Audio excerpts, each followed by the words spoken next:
Southern Leyte State University is the home of mighty kingfishers with over 12,000 students across all 6 campuses. Nestled in the heart of Southern Leyte, the gateway province from Mindanao in eastern Visayas, Southern Leyte State U stands tall as the lone state university, with 6 vibrant campuses spread across the province, including the Hinunangan, San Juan, Buntok, Tomas Ocos, Maasin City, and Sugod campuses that provides a diverse and enriching educational experience. Southern Leyte State University is a leading higher education institution that advances education, technological and professional instruction, research and innovation, community engagement services, and progressive leadership in arts, sciences, and technology that are relevant to the needs of the local communities. A hub of higher education renowned for its academic excellence, prolific and relevant research, and involved community service.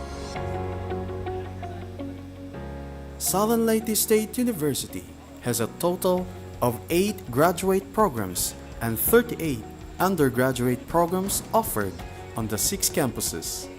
27 undergraduate programs were given Certificate of Compliance by the Commission on Higher Education.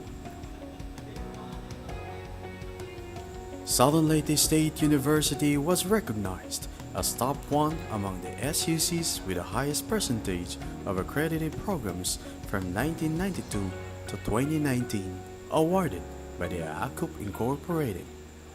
Southern Leyte State University is recognized as a center of development for elementary and secondary teacher education. Sustainability programs such as energy conservation policy, water management and conservation policy, office recycling policy, SLSU waste management program, and access control policy are the university's effort towards the attainment of the United Nations Sustainable Development Goals. With completed researches and collaboration of partner agencies, the university is named as one of the research universities in the country. As a university that is geared towards excellence, Southern Leyte State University takes pride on its profile of excellence. It is recognized as Level 3 State University. The university is also certified under ISO 9001-2015 standards for all campuses. Southern Leyte State U thrives on meaningful partnerships with other higher learning institutions both locally and internationally. We believe in the power of collaboration and global engagement to enhance the academic circle and contribute to our global communities. Taiwan, USA, Vietnam, Thailand, Indonesia, Bangladesh, Canada, Japan, India, and Sri Lanka are among the university's international partners. Our commitment to innovation shines through in our rankings.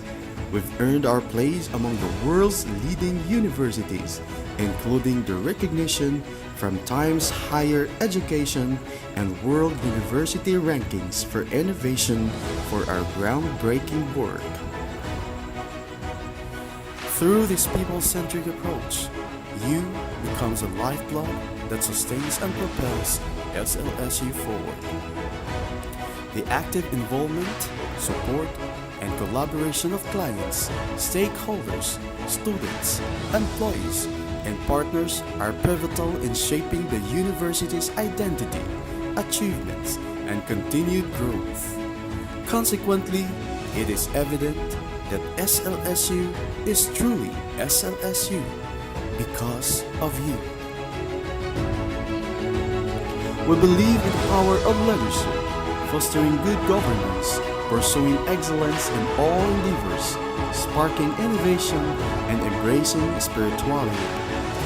These core values are not just words on paper, but a driving force that fuels our collective journey toward a brighter future. As you embark on your academic adventure with us, Rest assured that these values will be the foundation upon which you build your success.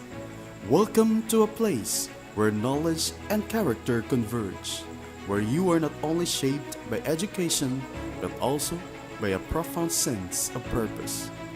Together, let us reach new heights and make a lasting impact on the world.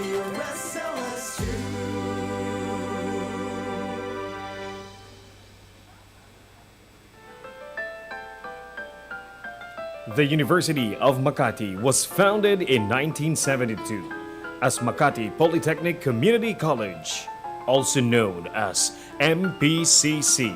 MPCC offered technical vocational programs in industrial and business technology.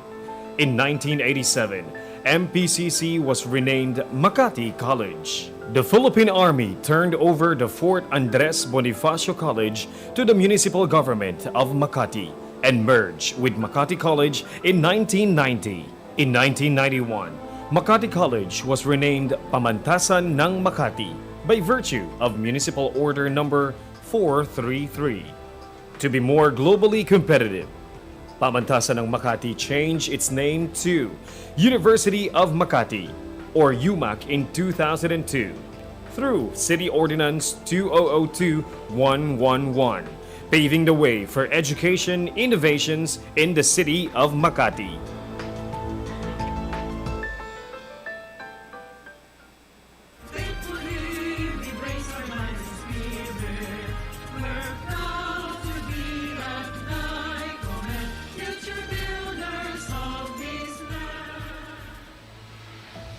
With its strong roots grounded on its duty to fulfill its mission and vision, and its reach stretching skyward into limitless possibilities. Endowed in full regalia of its top-notchers, world-class athletes, and globally competitive industry professionals, UMak humbly stands ready to ignite the dreams of future heralds.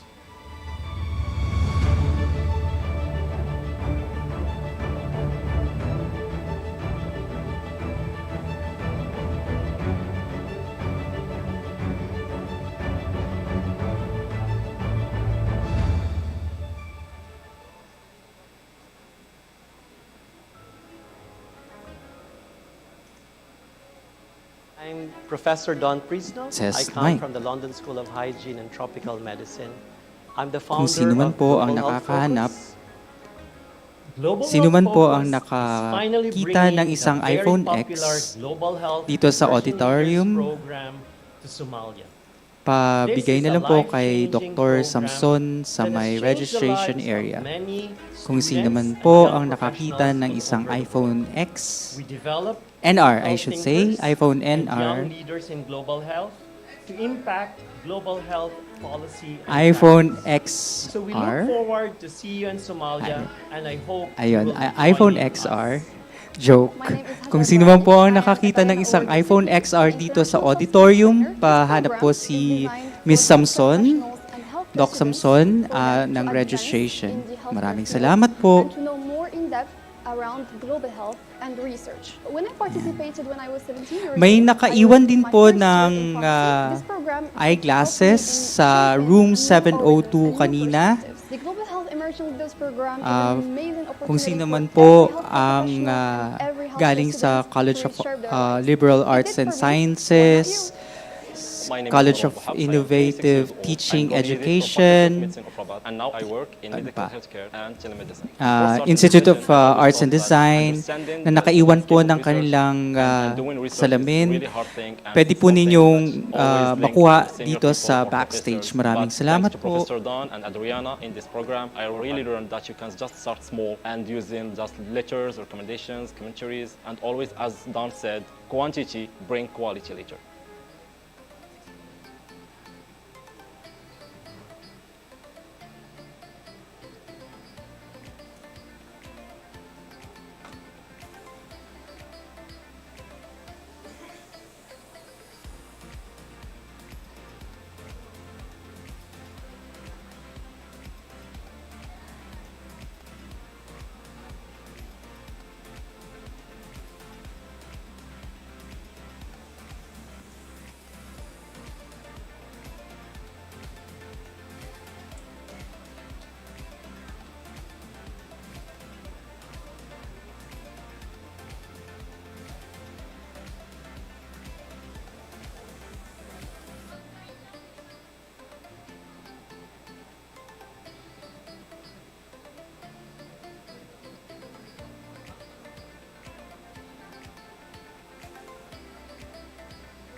Southern Leyte State University is the home of mighty kingfishers with over 12,000 students across all 6 campuses. Nestled in the heart of Southern Leyte, the gateway province from Mindanao in eastern Visayas, Southern Leyte State U stands tall as the lone state university, with 6 vibrant campuses spread across the province, including the Hinunangan, San Juan, Buntok, Tomas Opus, Maasin City, and Sugod campuses that provides a diverse and enriching educational experience. Southern Leyte State University is a leading higher education institution that advances education, technological and professional instruction, research and innovation, community engagement services, and progressive leadership in arts, sciences, and technology that are relevant to the needs of the local communities. A hub of higher education renowned for its academic excellence, prolific and relevant research, and involved community service. Southern Leyte State University has a total of 8 graduate programs and 38 undergraduate programs offered on the 6 campuses.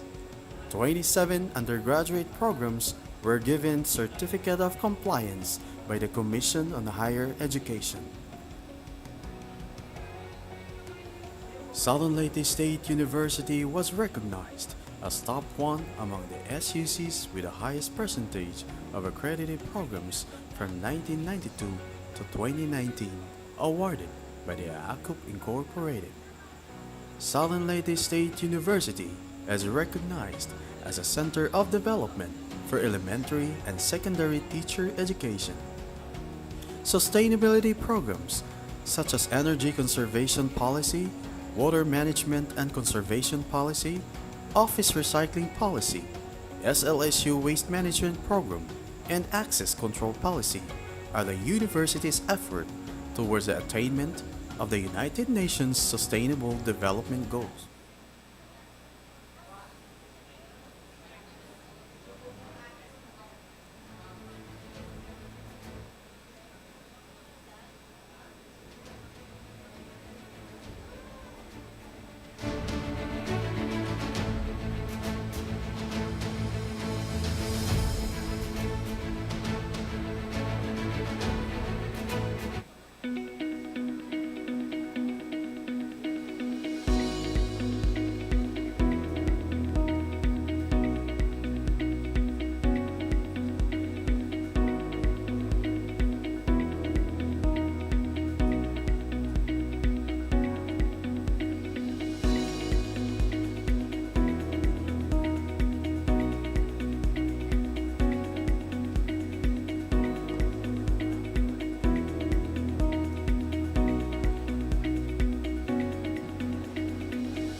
Good afternoon, everyone.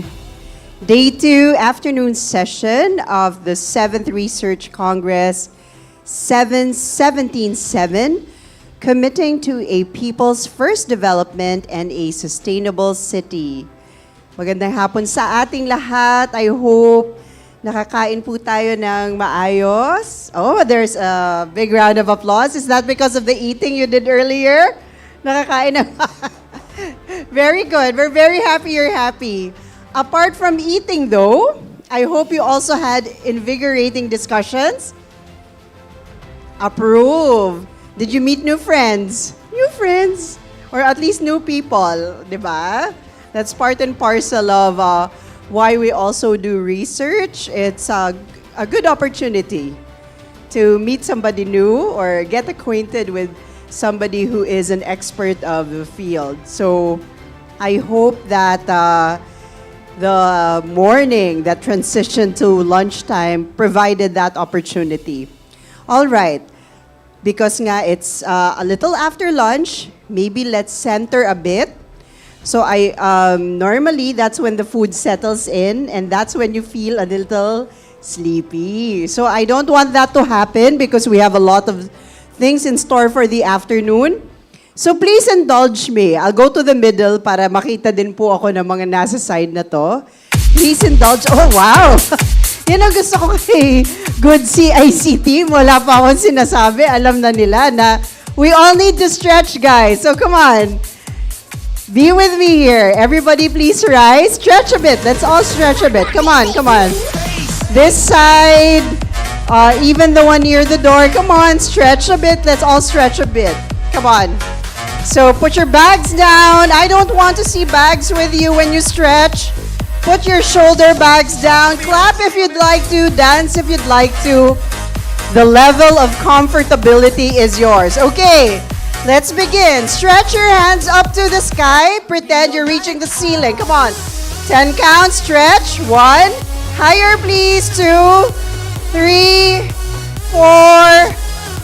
Higher, please. 6, 7, 8, 9, 10. Now tiptoe. Tiptoe. 1, 2, 3, 4, 5, 6, 7, 8, 9. You're not tiptoeing, guys, at the back there. 10. All right. Hands on your shoulder.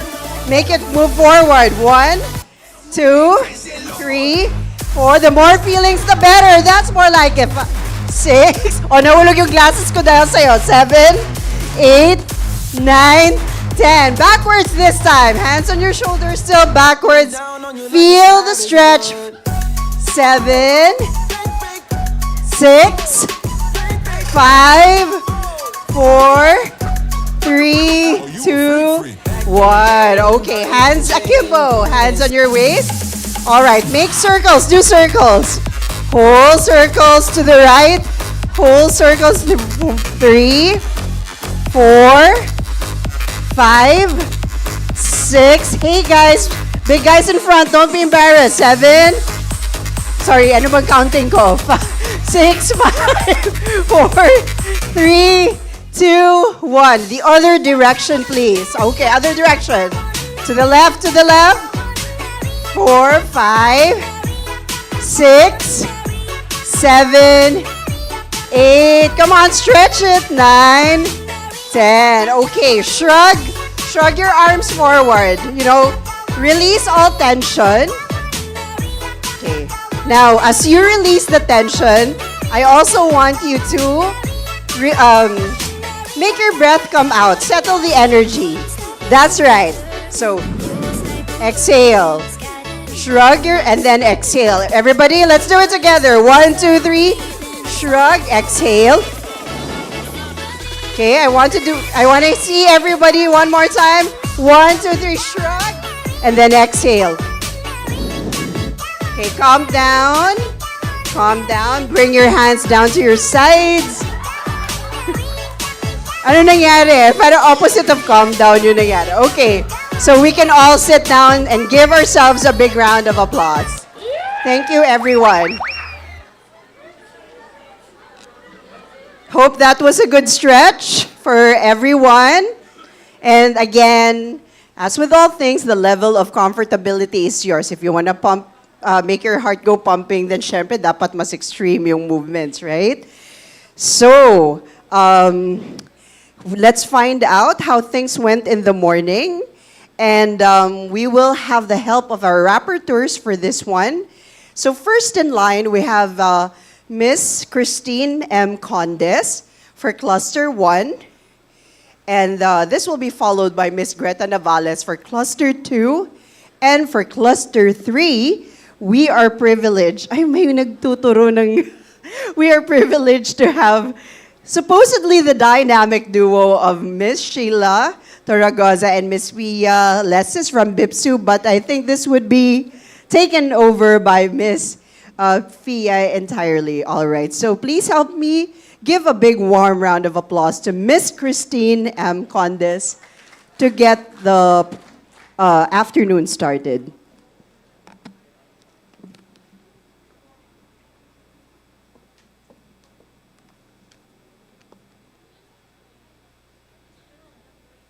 Again, good afternoon, everyone. Imagine stepping into a room buzzing with intellectual energy, where the air itself seems to crackle with curiosity and insight. And that is exactly what happened in the Cluster 1 under the Institute of Pharmacy, Institute of Nursing, Institute of Imaging Health Science, Institute of Psychology, and the College of Human Kinetics. Our first paper presenter tackled about the pharmacodynamic model of the antibacterial activity of the crude Pseudium guajava ethanolic leaf extracts against biofilm forming Staphylococcus epidermidis. Whew. Okay, well, we found out that the guava leaf extract showed significant inhibitory effects, suggesting that it is a potential of using plant-derived substances as an alternative supplement to traditional antimicrobial agents. So guava extract mainly prevented bacterial growth rather than killing the bacteria outright. Okay, so medyo merong truth to the traditional medicine that our lolo and lola has been telling us all these years. Our next research tackles on the Philippine context of nursing in disaster, a concept analysis wherein the nurses who are involved in different stages of disaster management, from preparing communities before a disaster strikes to helping people recover afterward. They found out that nurses help train communities perform first aid and give education and staying safe. They also provide skills in wound care, prioritizing treatment for those who are most injured and handling trauma. They also focus on preventing diseases that can spread due to poor sanitation or lack of clean water after disasters. Apart from that, the nurses provide emotional care and mental health services to help people cope with the trauma of the disaster. So this further establishes our nurses as adaptable, resourceful, and leaders in their field, especially when resources are limited during a crisis. On our next research, they were able to identify the effectiveness of massage, aroma, and music therapy on the stress level of faculty members of the University of Makati. So they found out that it can reduce their stress levels, positively affecting key health indicators such as lowering blood pressure, heart rate, breathing rate, and pain levels, even though body temperature and oxygen levels didn't change much. So the participants reported that they are feeling less stressed after the therapies. The study also found consistent improvement in their pulse rates and pain levels, thus reducing stress and improved well-being.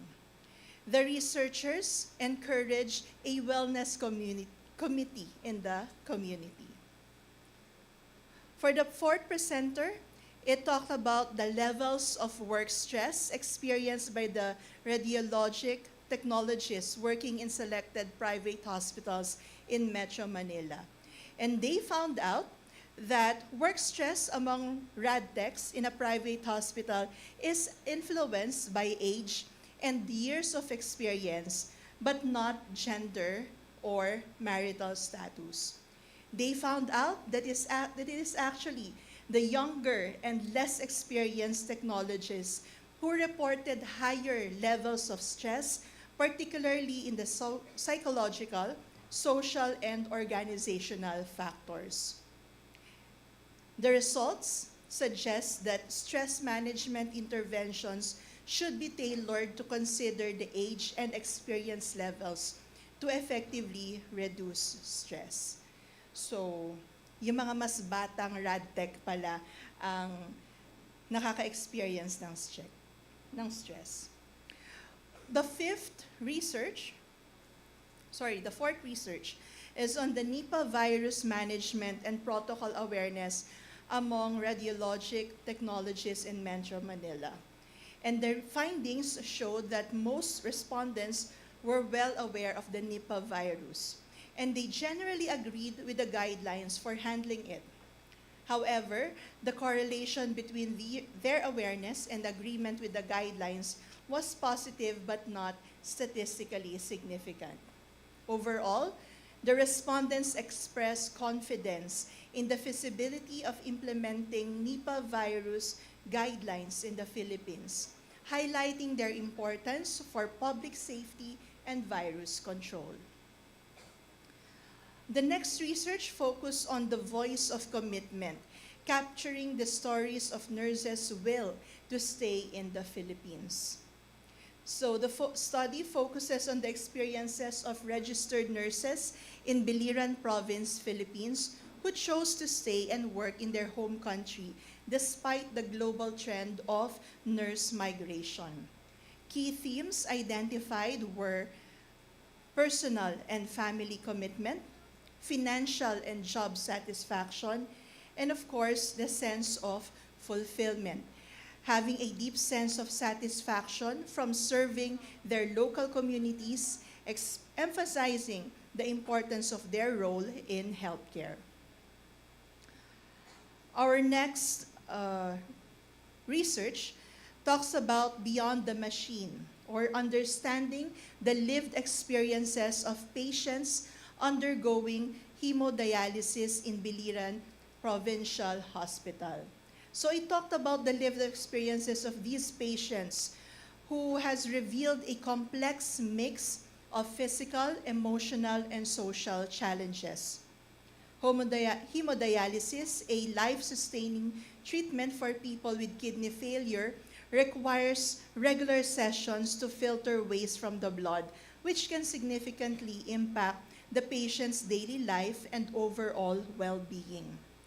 Themes that came about were life amid adversities. This includes their lifestyle, the resilience that they have through the dialysis care that they are experiencing, the struggles of the social stigma, because sometimes they're still judged by their struggles. Also, united in support. So they discuss the various support system that plays the role in their recovery. And lastly, the radiance of professional care. Despite these difficulties, many patients display remarkable resilience. For some, hemodialysis offers a renewed appreciation for life and an opportunity to focus on personal goals and relationships. Next is the green spaces and mental health, investigating the therapeutic effects of nature-based interventions among BIPSU employees. This research shows the relationship between nature and psychological well-being, particularly in the workplace context. It revealed that access to green spaces within or near the workplace can enhance job satisfaction, productivity, and overall well-being. This serves a proactive approach to managing mental health in stressful work environments. Next is the development of Herbalens, a medicinal plant image capture application. So this uses an image identification technology where it is currently undergoing patent application and is still continuously improving its functionality.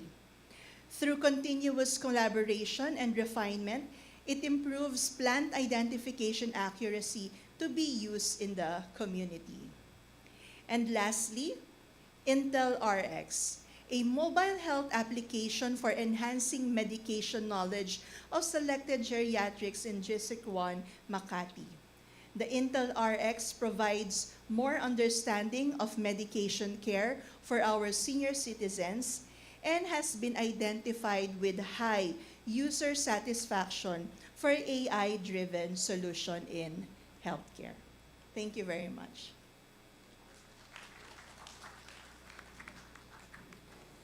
Thank you, Ma'am Christine M. Condes for Cluster 1, requesting the presence now of Ms. Greta Navales for Cluster 2.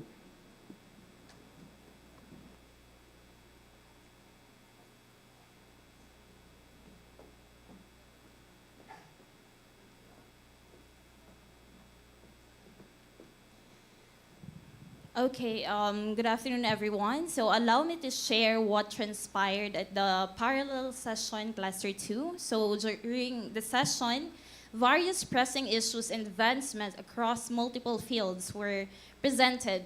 And the following are the formed themes which are part of the discussion in the parallel session. So first is in agriculture.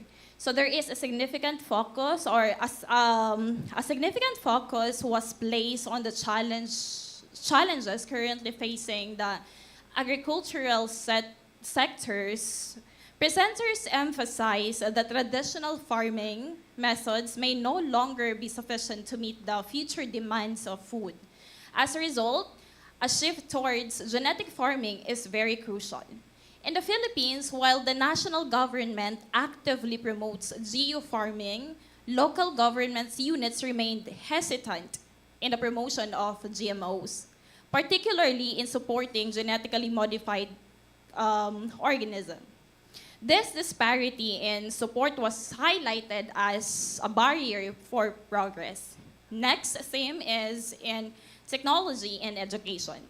So the rapid evolution of teaching methods due to technological advancement was another key theme. Presenters discussed the transformative role of generative AI, particularly in enhancing student motivation and engagement in the learning process.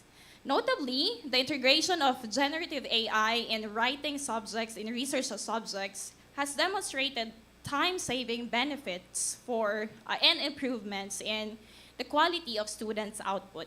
However, the ethical use of AI in the classrooms remains a concern, and clear guidelines need to be established. Additionally, in educational theme, educational innovation was illustrated through the establishment of senior high school program in the University of Makati, which now falls under the College of Innovative Teacher Education. So this initiative marks a pivotal step in reimagining the delivery of education.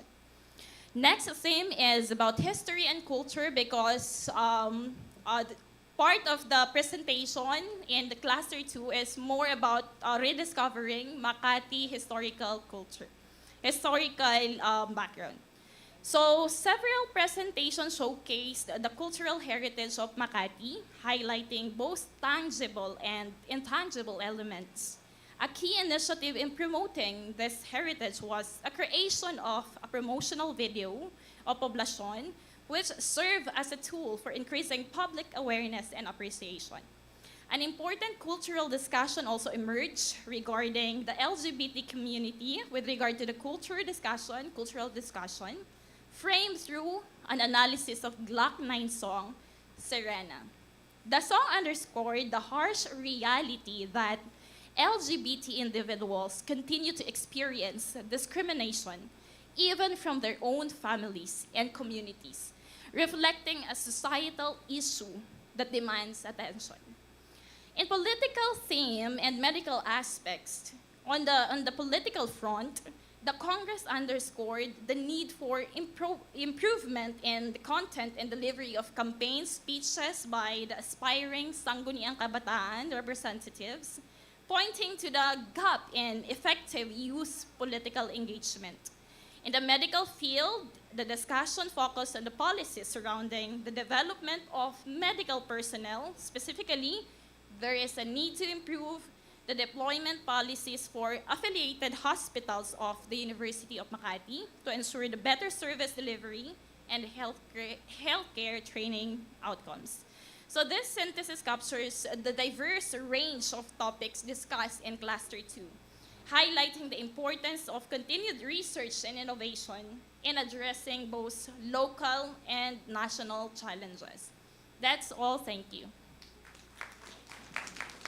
Thank you very much, Ms. Greta Navales, for also sharing the researches that were discussed for Cluster 2. And once again, we are privileged to request the presence of Ms. Fia Jane Leses from BIPSU. Take it away.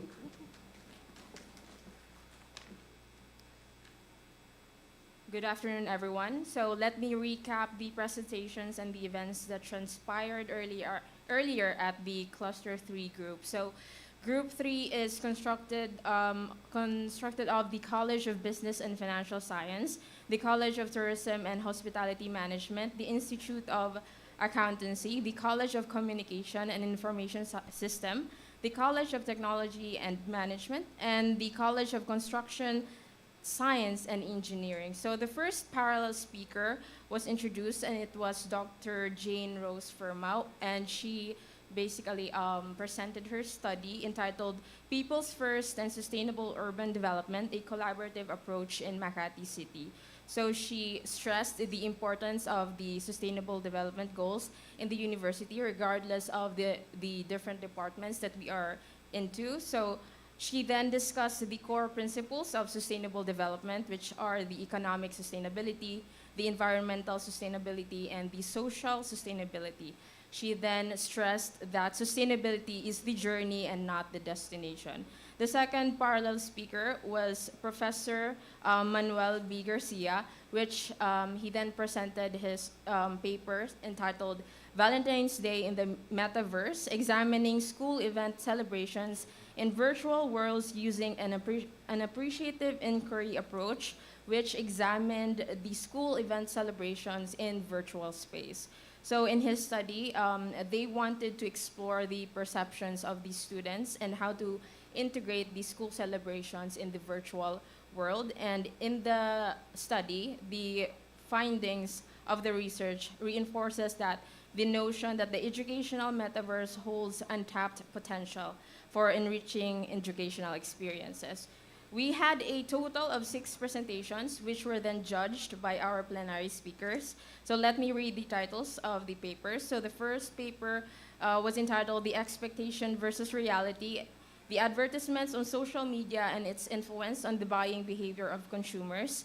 The next paper was entitled Tourism Experiences and Its Effect on Tourist Environmentally Responsible Behavior in Various Cultural Heritage Sites in the City of Makati. The next paper is entitled Community Engagement and Participation in Tourism Activities of the Residents in Makati City Towards Safeguarding the Traditions and Cultural Practices. The next is the transformational role of digital marketing in the political campaigns of candidates for local government units. Next paper was entitled The Online Content Creators Turning into Entrepreneurs Navigating the Strategic Path to Success Through Digital Creation. And lastly, the last paper was entitled The Current Status of Precision Farming in the Philippines, a Delphi Method Approach. And after the presentations, we then moved to the question and answer part of the program, which then afterwards concluded the Cluster 3 presentations. Thank you.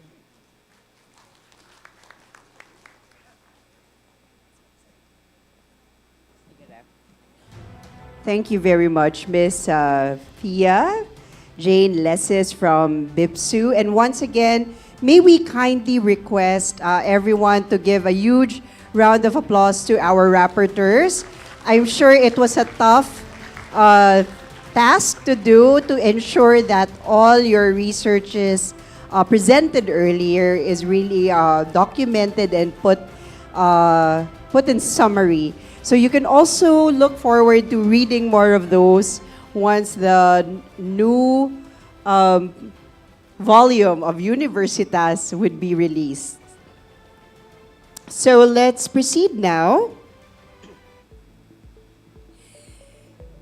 As we continue our journey through today's enlightening discussion on innovation and sustainability, our next segment focuses on the pivotal role of the Department of Science and Technology in advancing the developmental goals. Our plenary speaker obtained his MS and PhD degrees in agricultural extension on the in agricultural extension, College of Agriculture and Life Science at Cornell University. He was formerly assistant professor at the Nanyang Technological University in Singapore and the College of Agriculture, Consumer, and Environmental Sciences at the University of Illinois at Urbana-Champaign. I hope I pronounced that correctly. He was twice a recipient of competitive research grants from the Illinois Council for Food and Agricultural Research. He was the Dean of College of Arts and Sciences and Director for Research Planning and Resource Development at San Beda University. He has done consulting work globally with the World Health Organization, United Nations Fund for Population Activities, UNICEF, International Services for the Acquisition of Agri-Biotech Applications, United States Department of Agriculture, and the United States Agency for International Development, where he served as Chief of Party. He was Senior Advisor for the USAID STRIDE project.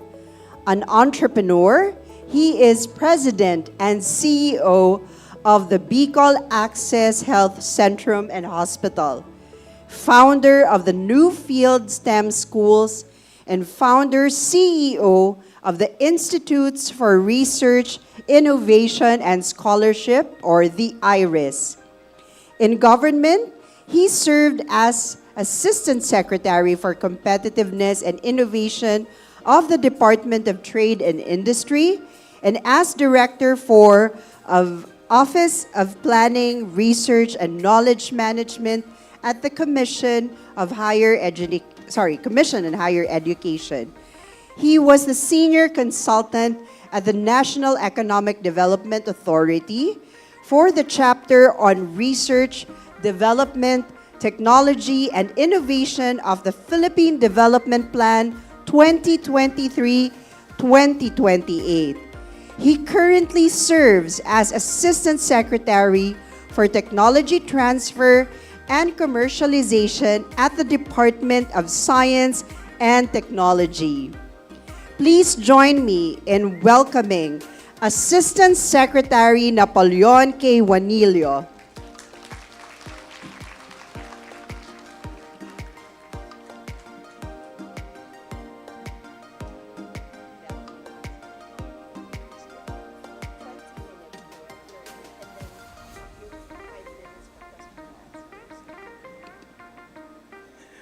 Good afternoon, everyone, and thank you all for inviting the Department of Science and Technology to this forum.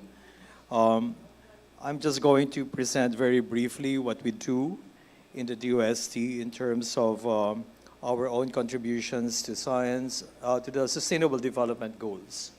And so if I may have the next slide, please.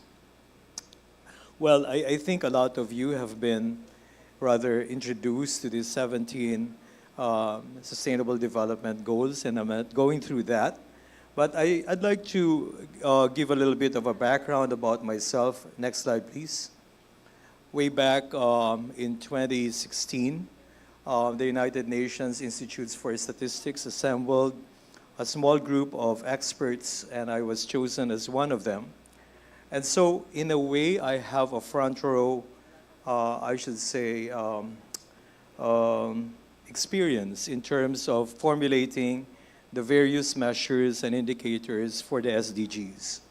And that expert group basically formulated the indicators as well as the measures for SDG 4, which is on education. And so in a way, you know, I'm kind of familiar on the complexity of it, as well as, of course, the various I should say, debates and discussions that we continue to have in terms of ensuring that we are indeed aligned with the Sustainable Development Goals. And so I'm very lucky to have really interacted with quite a few experts, and so we were meeting all over the world. And I was then kind of several years younger. And next slide, please. And so this is one of those meetings. This was in Madrid, and was even the venue was even an old monastery or an old abbey, and so it kind of gave me a lot of insights on how other economies really thought about the SDGs and indeed why we in the Philippines have to take it to heart. Next slide, please. Finally, we presented some of our outputs at the United Nations, and so there I was with the former Secretary of Education, Secretary Briones, and the former ambassador to the UN, Leandro Luxin. Next slide, please. Next slide. And so basically here we are in the Philippines. We are ranked 90, we're 92nd out of 167 economies in terms of our performance in the SDGs. And so which means that there is a lot of things to do and a lot of things to learn from and a lot of things to be aware of exactly how we should be scoring ourselves or really looking at our various contributions and whether those contributions are really contributions that matter, or maybe we are misinterpreting what's being needed in order to score in the SDGs. You know, one of the things that I've always said is that we should really always go with how the world defines certain terms, and we cannot be coming up with our own definitions and our own interpretations of those terms. It has to be along the global definitions. We really have to understand how the world defines it, and so it cannot happen that just because we're comfortable in some of the things that we're reporting, that indeed is what's gonna score. And so my take on this 92nd out of 167 economies is that it's possible that we are reporting the wrong things, or we are looking at the wrong things, and maybe we are also measuring the wrong things. And I think this is exactly where the Department of Science and Technology is coming in. You know, we're not saying that we too are in the process of learning about it. I'm the program leader in charge of basically tracking the contributions of the Department of Science and Technology, meaning to say science, technology, and innovation interventions and how they contribute to the 17 SDGs. Next slide, please. So essentially the principle is that what gets measured gets managed. And so I think that's the reason why we are in this kind of project.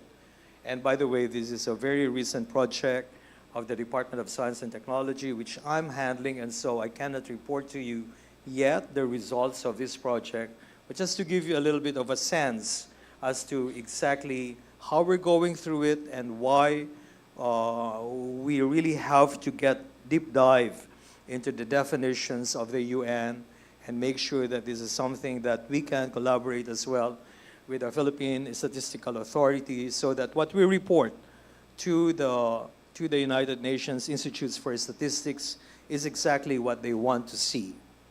And so it's good for me to be talking to researchers, because just because we think that we're doing something we believe is close to SDG doesn't necessarily mean it's gonna score. You know, so we have to be very wary about it and really be much more inquisitive and curious exactly what these definitions are. Next slide, please.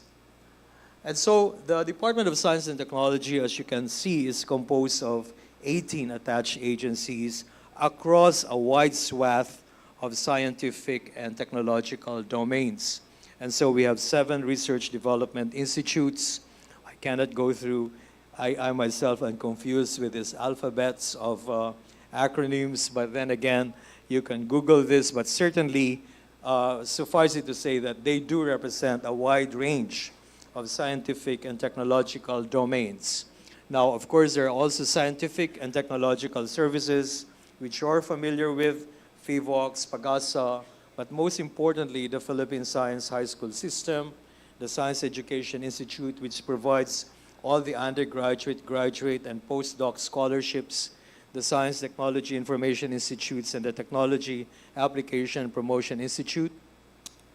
We also have the advisory bodies such as the National Academy of Science and Technology, which basically administers the awards for national scientists, as well as for the various academicians, the National Research Council of the Philippines, and most importantly, the sectoral planning councils composed of PICARD, which is in charge of agriculture and aquaculture and other and natural resources. Then we have PCHRD on health, and PSHIRD on engineering and other emerging technologies, as well as other industry needs.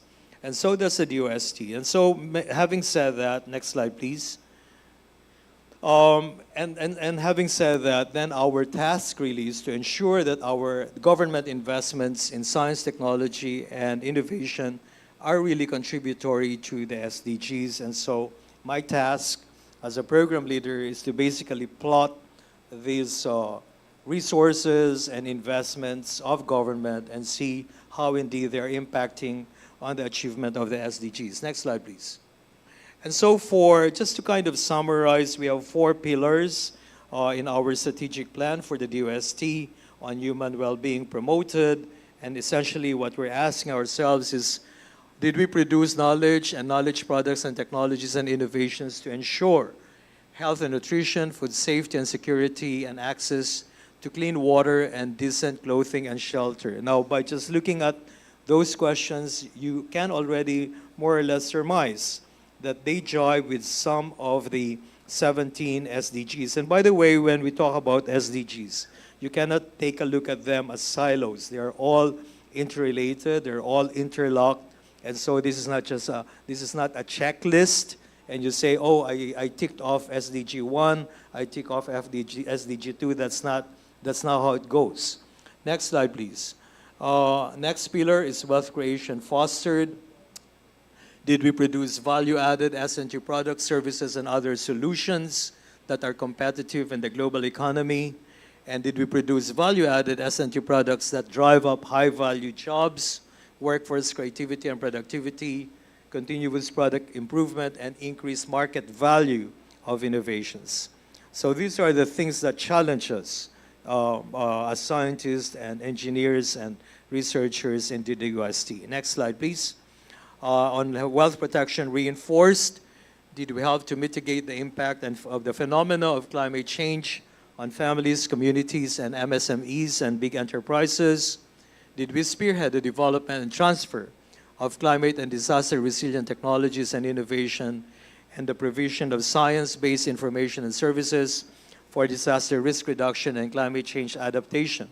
And as you can see today, there's the Asia-Pacific Ministerial Conference on Disaster Risk Resilience and Management, and that's exactly why, indeed, the DOST is pretty much in the loop in terms of that. Next slide, please. And so on sustainability, reinforced, did we produce S&T products and solutions that help preserve and conserve natural and environmental resources, and did we build on the gains of the country's science, technology, and innovation investments? Next slide, please. And so these are the products and solutions that we're interested in producing, along the lines, of course, of learning, education, and culture, health and well-being, food and agriculture, industrial solutions and competitiveness development, transport and mobility, environment and natural resources, climate, disaster resilience, and human security, energy and utility system, and STI governance. And hence, whenever there is a call, let's say for the DOST for proposals, these are basically the areas that are covered in those calls. Next slide.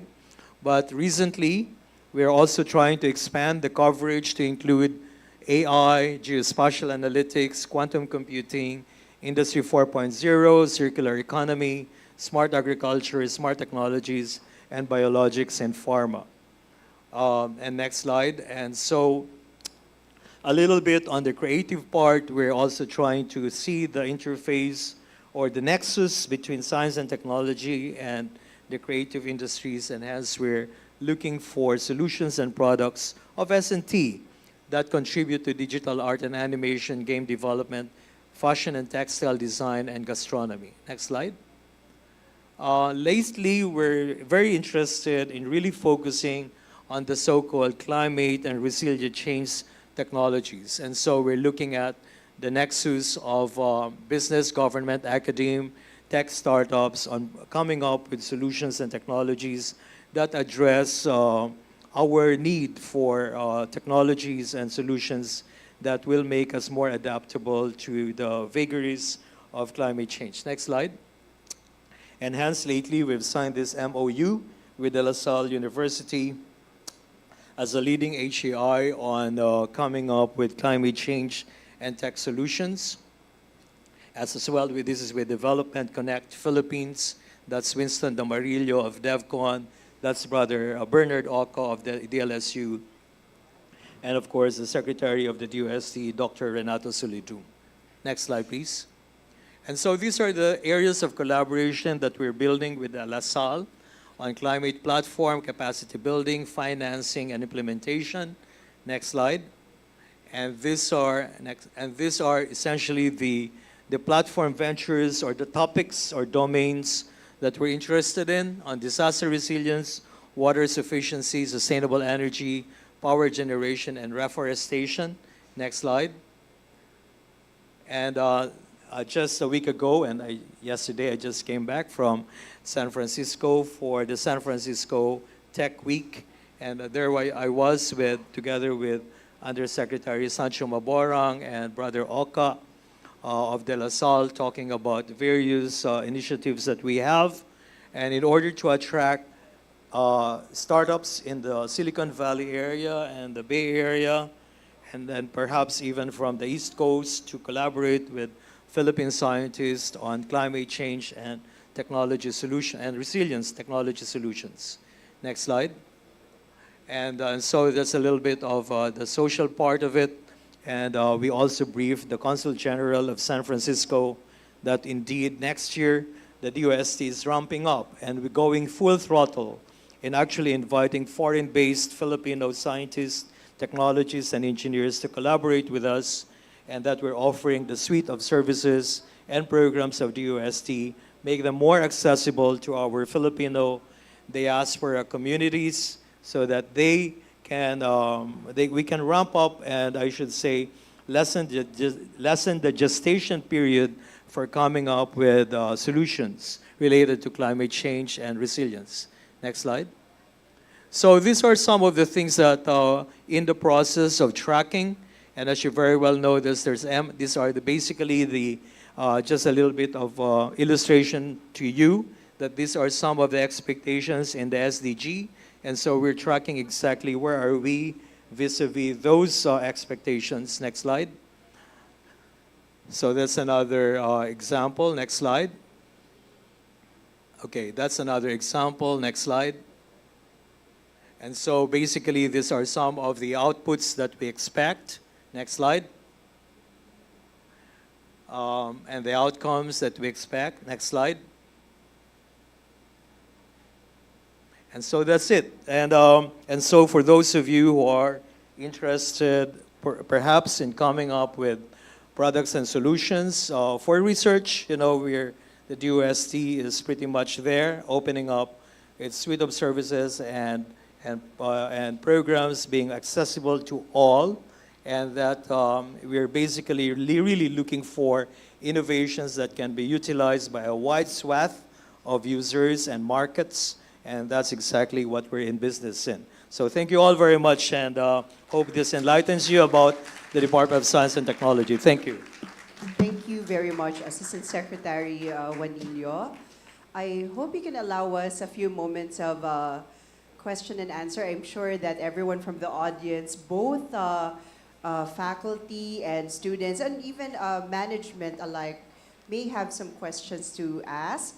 So similar to yesterday, we have microphones left, right, and center. So please don't be afraid to approach the microphones. And likewise, to our audience who are joining us online through Zoom and Facebook. Sorry, Facebook or YouTube rather, please don't hesitate as well to use the chat box. So at this point, in joining everyone to write down their thoughts, we have a few seconds to process these. And if you're ready, please approach the microphone. Also would like to acknowledge our management committee who are here with us. University President Professor Alexur C. Ramos, of course, Vice President for Planning and Research. Hello, sorry, Dr. Faye Ninette Cariaga. And also from our partner schools, Dr. Roland Diaz from Biliran Province State University. So good afternoon once again to everyone. There we go. I believe Ma'am Nove is ready for her first question. So from the Center of University Research. Good afternoon po, Secretary Juanillo. I just would like to ask in behalf of the students, since we are a university, I would like to know what role could students play in order to help the university or perhaps STI or DOST in order to align themselves since they are the futures of our country. So what could they do? What role could they play in order to help the SDG po? Yeah, that's a great question, you know. And I think this is exactly what I also wish to convey to President X. You know, the DOST right now is trying to democratize its programs and services so that it actually allows anyone, whether you are from the university or not from the university. It can be a retiree. You can be a retiree. You can be an OFW. You can be a returning OFW. You can be a foreign-based Filipino scientist or researcher.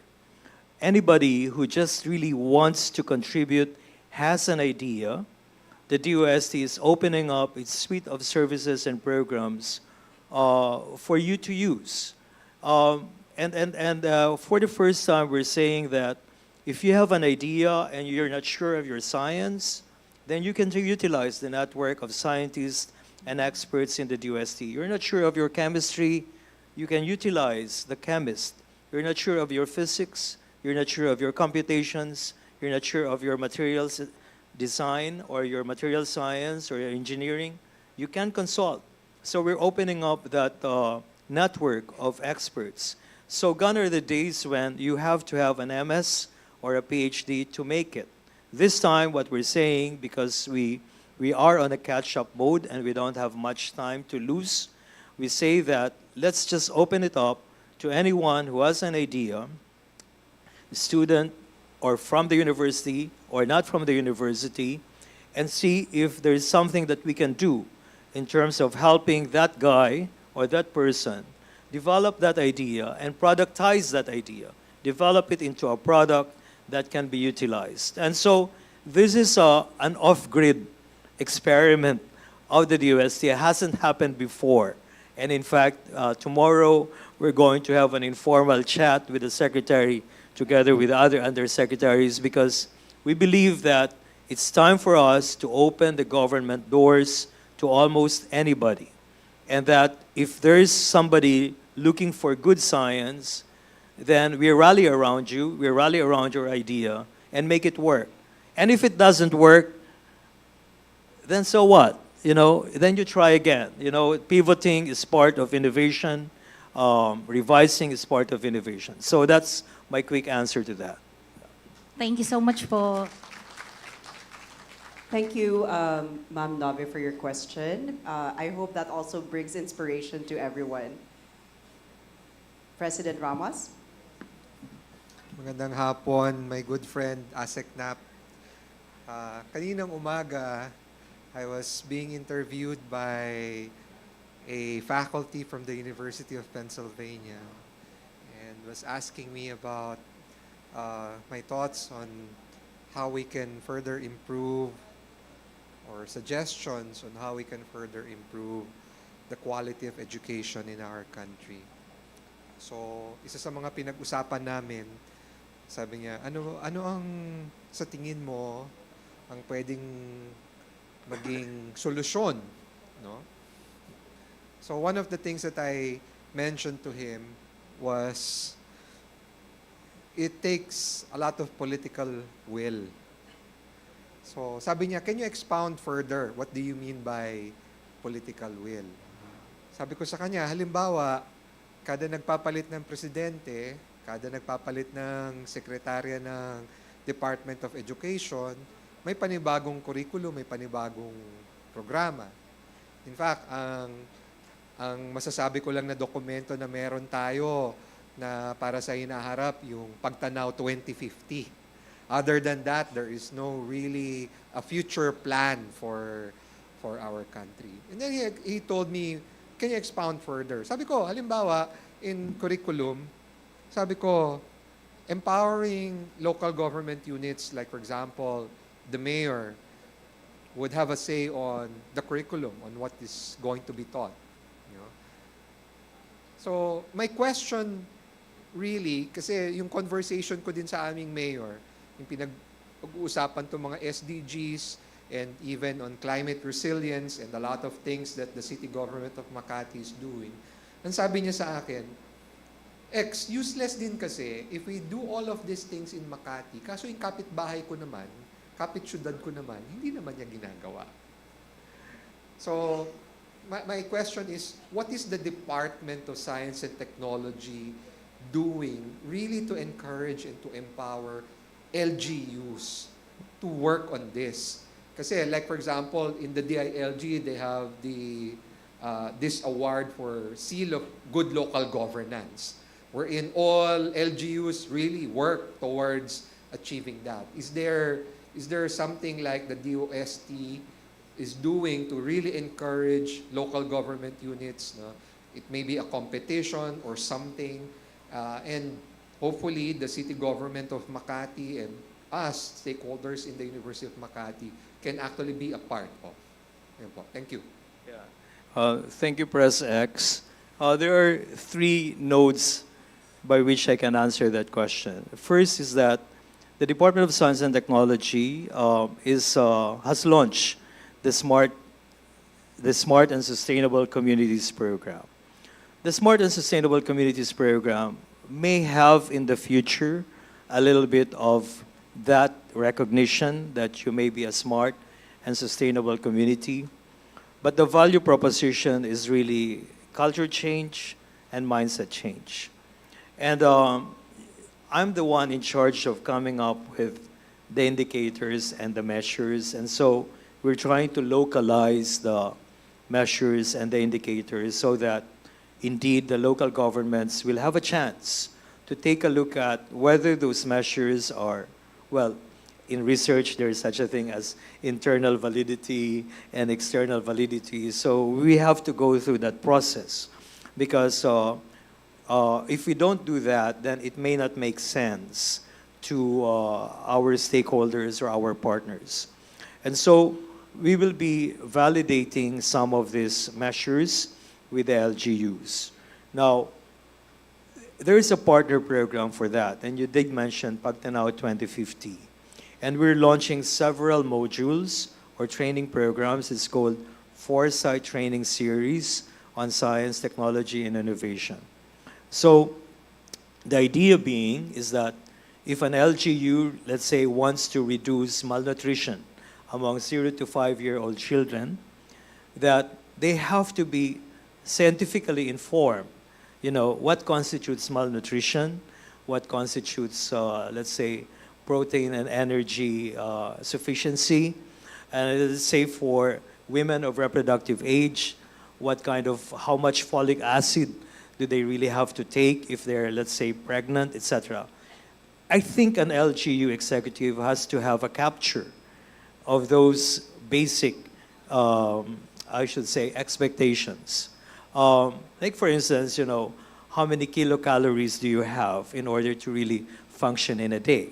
So you say 1,900.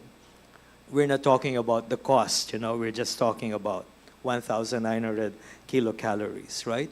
So whether you got it from wherever, for as long as it's 1,900, and of course, if you expand more, then you just have to ingest more.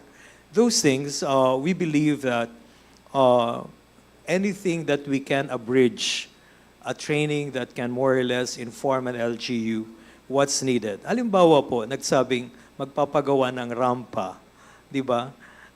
There are engineering MUSTS, in doing that. It cannot be just like any other, So there are standards, and I think the Department of Science and Technology, being the prime lead in science and technology, our role is to basically allow you to have a good capture and understanding as to why certain standards are needed, and that these standards are not whimsical, these are not frivolous, these are based on really good studies. So those are the programs that are not just in the pipeline, but are ongoing now. Except that we want to be careful. When we say we want to be careful, we want to know where the LGUs are in terms of their baseline knowledge on health and nutrition, on engineering design, on things that matter. Let's say sewerage, STPs, sewage treatment plants for clinics and hospitals. We have to know first where they are, so that we also know exactly how to enter the realm as educators or as trainers. And so those are, the first one is that indeed smart and sustainable communities. The other one is, of course, the Pagtanaw Foresight training and training series. And the last one is this, to allow us to help LGUs track, their own contributions to SDGs. Right now, if you ask the Philippine Statistical Authority, do you now have the instrument? They would say they're still in the process of doing the instrument.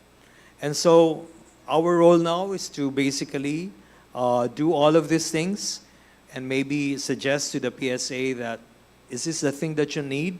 Would you like to consider what we're doing? We've done the coefficient reliabilities for this. You can check the reliability coefficients if you want. This is the instrumentation, and this is the method that we had gone through. If they want to adopt it, then at least it shortens the gestation period. But those are the touch points that we're working on right now. Very, very specific, and there is no political color there. It's just pure computations and method, and ensuring that at the end of the day, the United Nations Institute for Statistics will accept the whole thing. Otherwise, it will not ping, it will not score. And that score on 92nd out of 167 might just remain to be what it is, because for lack of effort in method and in computation. Thank you, Dr. Juanilio. Would there be a follow-up, sir? Thank you, President Ramos, for your question. Yes, thankful that we also have students who would like to ask questions too. Please introduce yourself and the college you are from. Good afternoon, sir. I'm Kim Cihavinos from the Institute of Pharmacy po. I just want to thank you for your presentation. It is enlightening to know that DOST have these programs for the following years and your goals. With that, I just want to ask does the DOST offer any training programs for startups or students like me in the field of artificial intelligence, healthcare technology, and mobile application development? And if yes po, how can we be able to attend such training or like seminars po? Yeah, wonderful. Well, you probably heard about our technology business incubation. That's just one pathway. But you've heard me earlier on saying that we want to democratize everything, so that whether you're a student or not from the university, whether you have a friend from Copenhagen or from Saudi Arabia, and you guys have this crazy idea, we're opening up, this is a program called Propel, where basically you come up with an idea, and then you say that, I'm interested, but I'm not so sure about my science. Now, if you're not sure about your science, so what? Then we rally around you. We rally all the brains and the brilliances around you. It's no longer the time for us to say that only the brilliant minds would matter. We say that you have a crazy idea, then we make it crazier, you know? then who knows, you know, because it might just, we might just stumble on something. That's what we're trying to say about Propel, you know, and it's a beautiful platform, really, when we're saying that people like you, you're interested in artificial intelligence, you're interested in quantum computing. I'm pretty sure at some point you're wobbly in your thoughts about it. Does it matter? No. The more you talk about it, the more we'll be able to connect you with various networks, not just from the Philippines, but from all over the world. You know, one of the things, Press X, that when we were in California and we were talking to these young founders from Berkeley, et cetera, so tomorrow I'm going to suggest to Dr. Solidum, why don't we organize something equivalent of a Peace Corps? You know, the science and technology core of the Filipino diaspora communities from various parts of the world. And if they happen to be from Bulacan, then the Bulacan LGU will host them. If they happen to be from Makati, the Makati LGU will host them. So that they're no longer at a loss. You know, I may want to help, but I don't know what to do.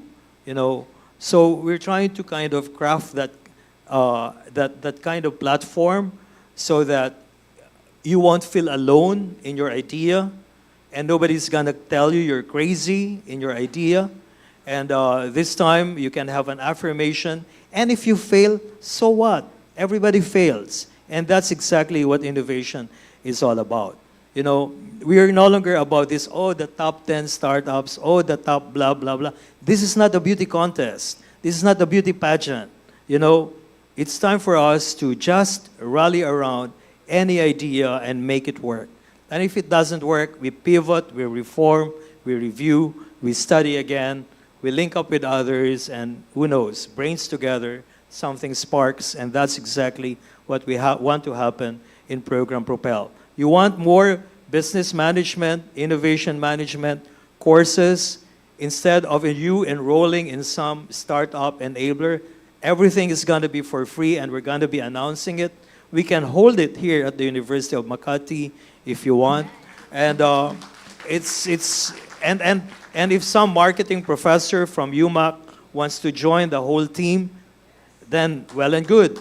If some financial accounting professor wants to join the team, well and good. You know, it's just gonna be, we say, we want to build islands of ventures. We want to, because we say we want to build an archipelago of wealth.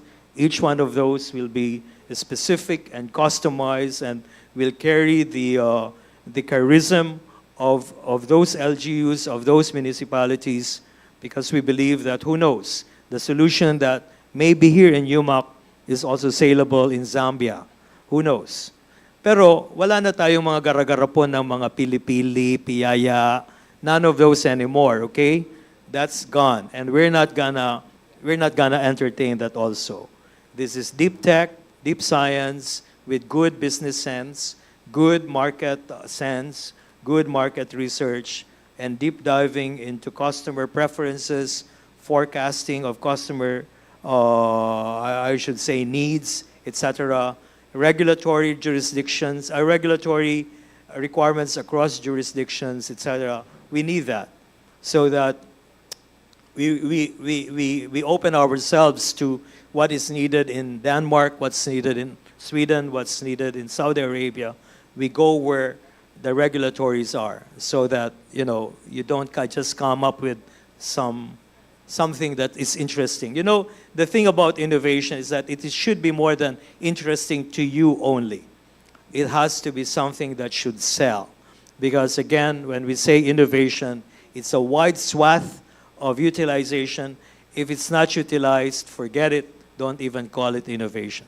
You know, that's, we want to be very, very serious about that. So go for it. You know, I will talk to Press X on how to open it up so that, you know, we model it here in UMak, and that would be fantastic. Thank you. Thank you very much. I hope that propels you to do Project Propel. I can see Professor Ferds ranting at the raving at the back because he's so excited. So I hope the students get excited too. We're allowed one more question, and glad to see that it's from one of the students. Again, please introduce yourself and the college you're from. Greetings po, I'm John Denver Napay from Secondary Education, major in Social Studies. And also, I'm a youth ambassador po under the Mapakalamidad, PH, under USAID po.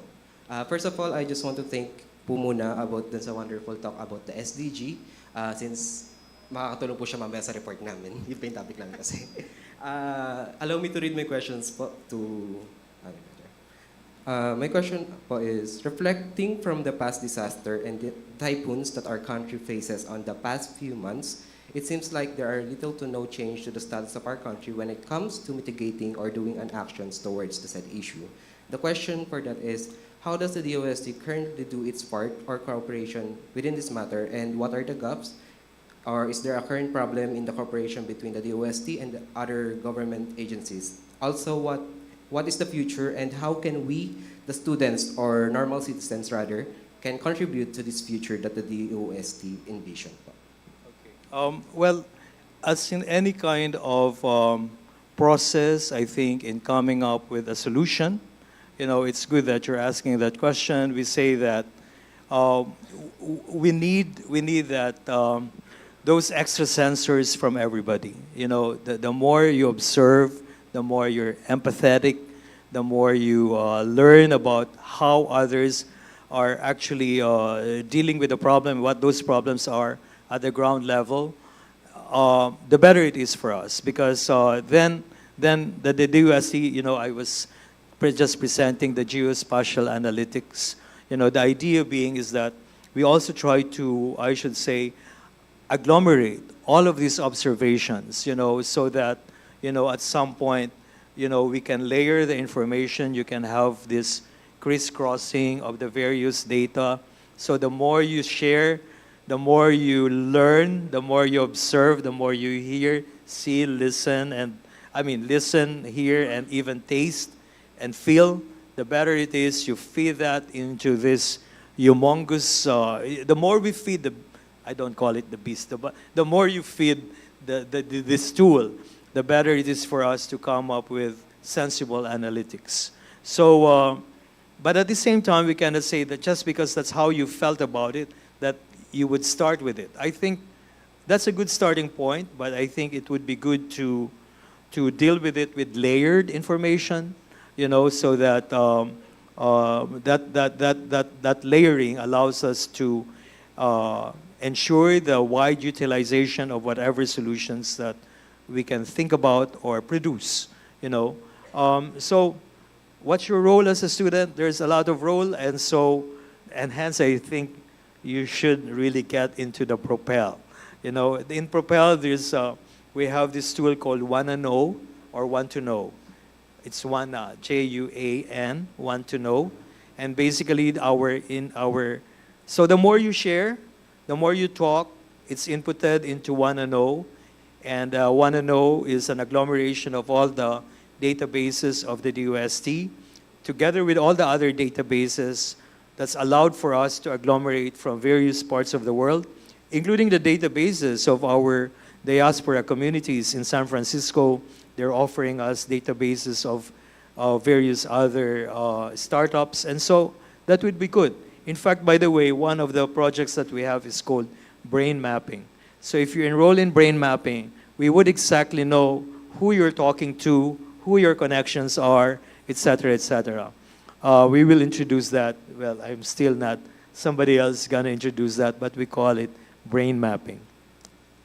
So many exciting things, but the principle is just democratize the whole thing. So no more beauty pageant type of startup games or whatever, it just doesn't make any sense, So none of those anymore. Let's just do the thing, and who knows, if you have an idea, you might just give up on your idea per se and say, I'm gonna pair up with others, because the idea of pairing is good.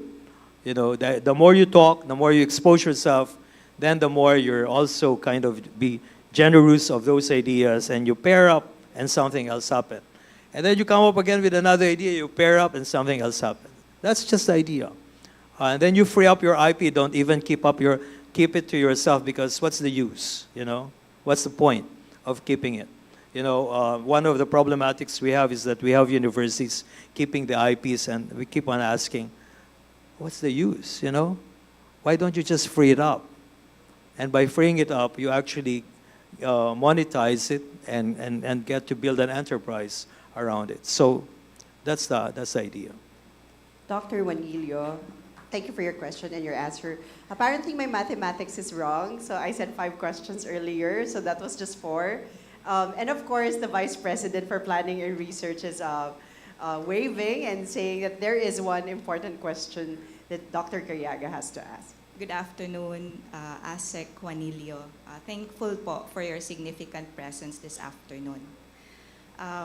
One of the items in the 10-point agenda of President Ramos is to set up a KIST at UMak. So Knowledge, Innovation, Science and Technology Center. Now, we've conducted a benchmarking visit at Batangas State University. Now, we have found out that the requirements to set up one is really very challenging and quite difficult to fulfill. Now, is there any alternative with respect to that path for the university to take apart from, you know, the DOST KIST, or the Propel is the alternative, or are there any other alternatives to that ASEC? Thank you. Great question. Well, to begin with, there is a moratorium for the building of KIST within the NCR area. But my answer to that is that, so, it's a moratorium, you know?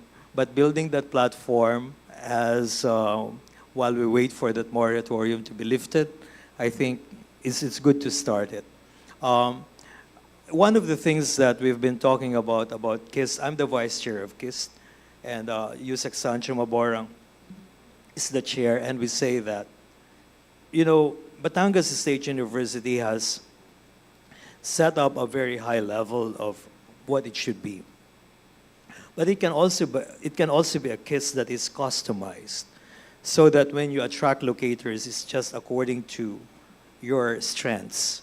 So let's say, for instance, UMak, you know, you're basically looking at possible locators like fintech or pharmas, etc., so that you basically kind of just specialize in those things. It's the same thing that we've been telling other SUCs. And by the way, and I think this is public knowledge anyway, for the University of Santo Tomas, they will just concentrate on life sciences, health and life sciences, which is good.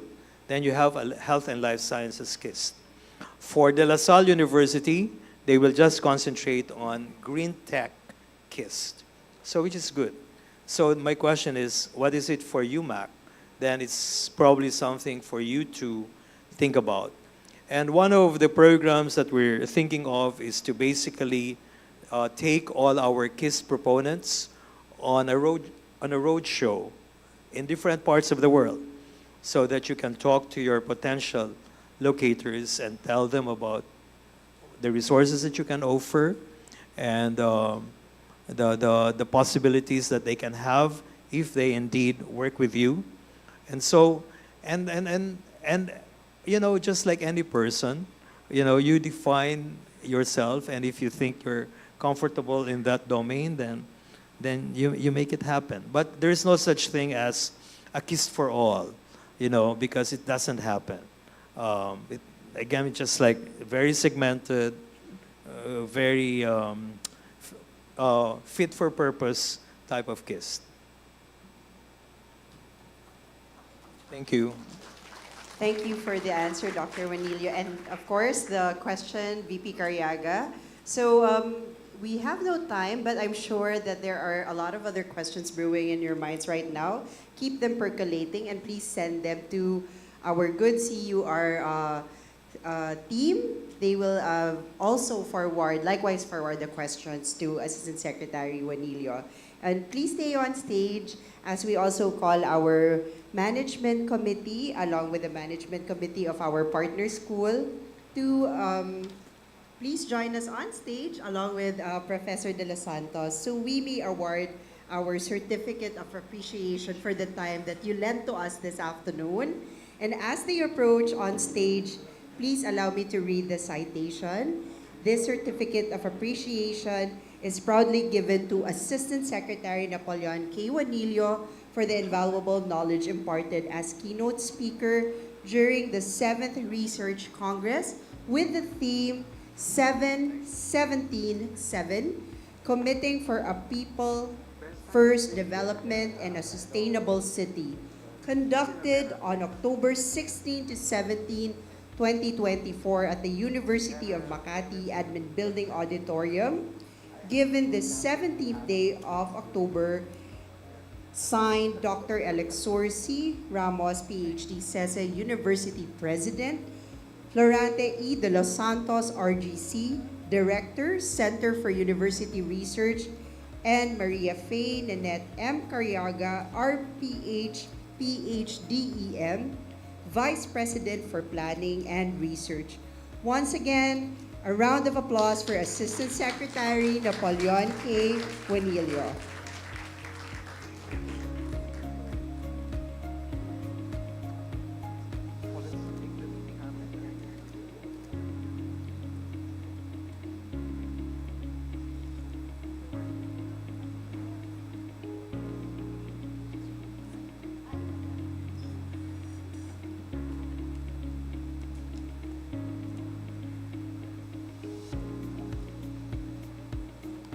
So as you write down ideas on how you would like to eventually propel those ideas, we will add to the excitement by announcing what you have all been waiting for.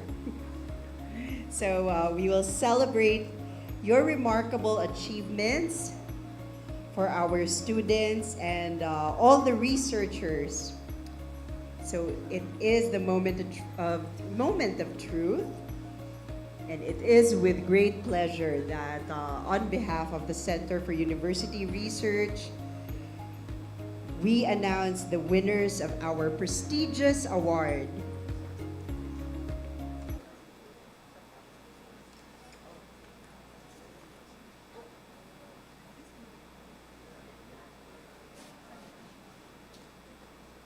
All right. So apparently this is an envelope that we will all imagine. So let's pretend that I'm holding the envelope. Was that you?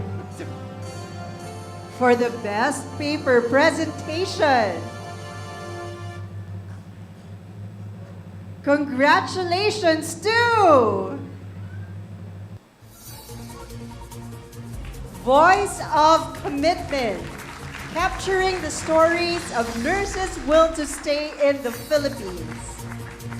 Arlene S. Supremo, Chris Tuto M. Kong, Babi John C. Olimba, Eliza Jean P. Lucion, and Flora Bell Biniera. Let's give them a round of applause, everyone. And we would like to ask them to please come on stage.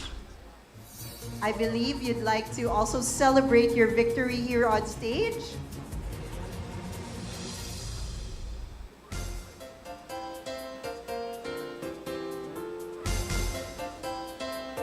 And we'd like to request our management committee and Professor De Los Santos to also help in awarding the winners. Oh, okay. I thought they are awarding. It's actually from Biliran Province State University. Let's give a round of applause to our partner school for the 7th Research Congress. Representing our winners are Dr. Niez and Dr. Pearl. Congratulations.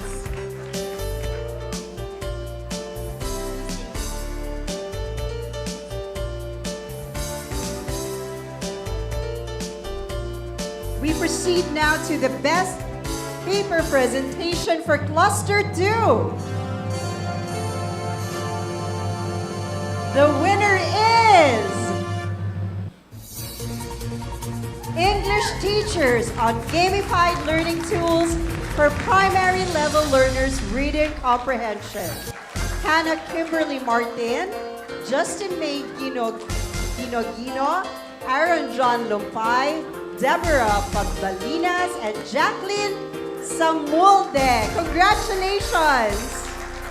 We request you to please come on stage, and Professor De Los Santos, VP Net, if you could. Also, our management from the partner schools, from BIPSUL, if you're still willing to stretch and lengthen those muscles, please join us on stage. Thank you very much.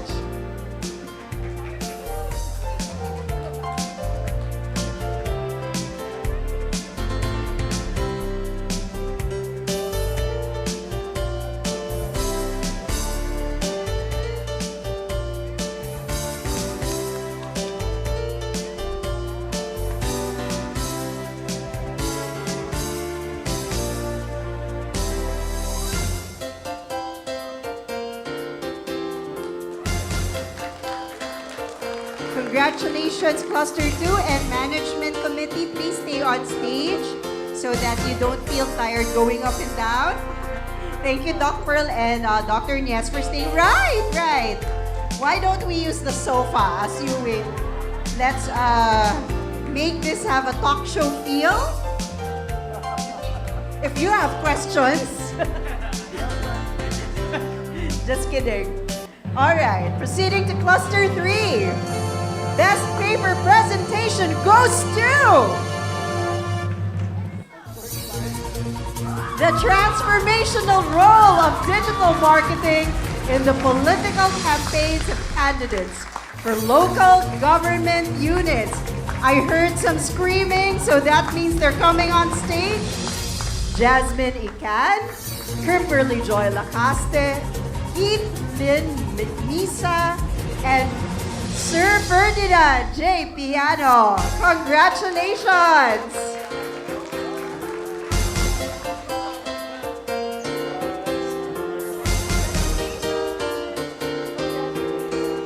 Thanking VP Cariaga, VP Nies, Dr. Pearl, and Professor De Los Santos for congratulating our winners.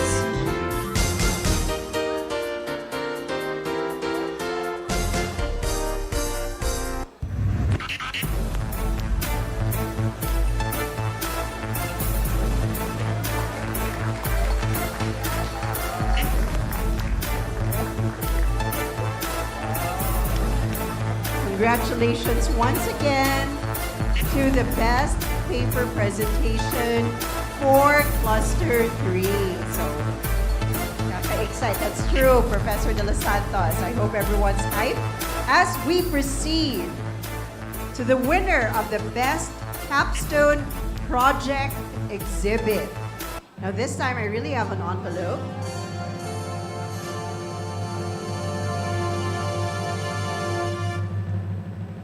The best capstone project exhibit goes to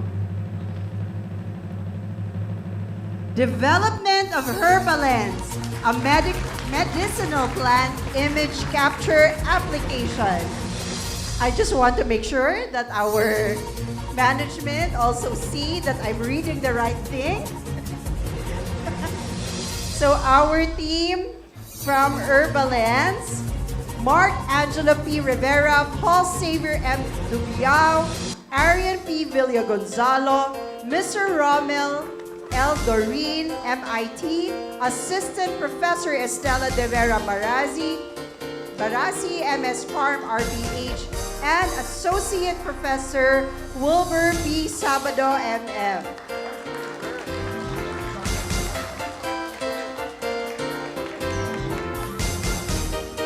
So, Ma'am Estela.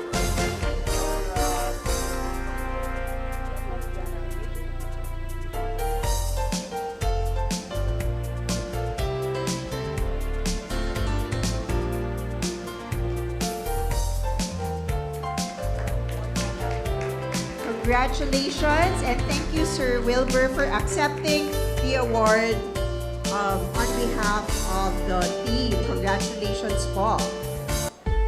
So I have another envelope here. And it is for the best poster exhibit. Allow me to unfold.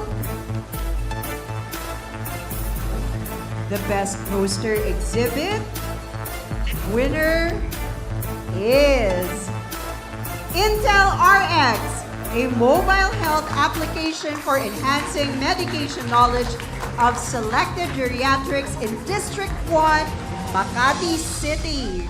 And our winners are Althea A. Alcara, Kim C. Happiness, Felicity C. San Antonio, and Professor Estela P. De Vera Barasi.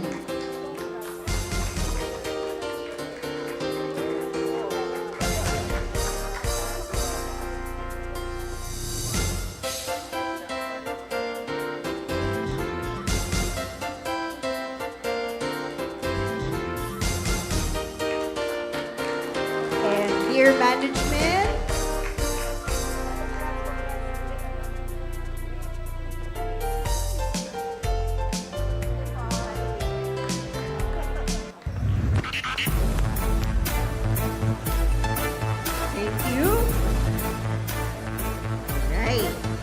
another envelope or paper. The best paper. Is this the last award? Wow. The best paper award goes to Philippine Context of Nursing in Disaster, a concept analysis by Professor Esmeraldo de las Armas. Congratulations!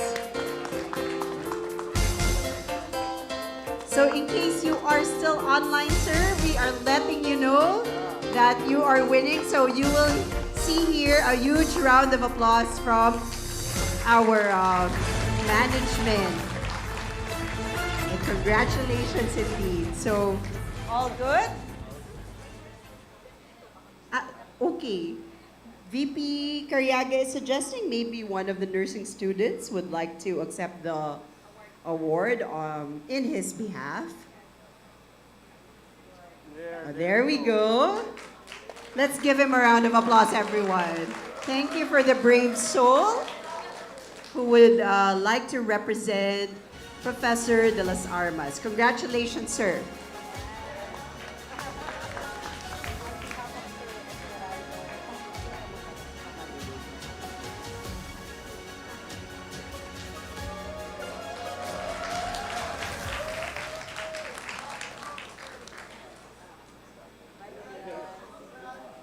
Thank you very much, Professor. Congratulations, Professor de las Armas.